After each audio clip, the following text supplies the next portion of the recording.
మద్యం కుంభకోణం కేసులో ఏఫైగా ఉన్న విజయసాయిరెడ్డికి సిట్ మరోసారి నోటీసులు ఇచ్చింది. రేపు ఉదయం 10 గంటలకు సిట్ కార్యాలయానికి విచారణకు రావాలని ఆదేశించింది. బిఎన్ఎస్ఎస్ లోని 179 ప్రకారం సాక్షిగా ఆయన్ను విచారణకు పిలుస్తున్నారు. గతంలో కీలక అంశాలను వెల్లడించిన విజయసాయిరెడ్డి ఈ దాఫా కుంభకోణానికి సంబంధించి ఏం గుట్టు విప్పుతారనేది ఆసక్తిగా మారింది. అదాన్ డిస్టిలరీస్ కు, ఎస్పీవై ఆగ్రో ఇండస్ట్రీస్ కు రుణాలు ఇప్పించడం వెనుక విజయసాయిరెడ్డి ప్రమేయం ఉన్నట్లు సిట్ గుర్తించింది. దీంతో ఈ కుంభకోణంలో ప్రధాన కుట్రధారెవరు, ముడుపుల సొమ్ము అంతిమంగా ఎవరికి ఎలా చేరింది తదితర అంశాలపై సిట్ ఆయన్ను ప్రశ్నించనుంది.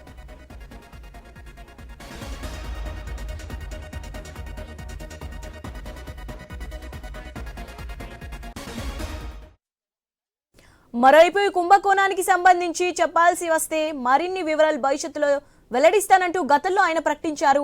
ఈ నేపథ్యంలో సిట్ అధికారులు ఆయన ఏం అడగనున్నారు, ఆయన ఏం చెప్తారన్న దానిపై ఆసక్తి నెలకొంది.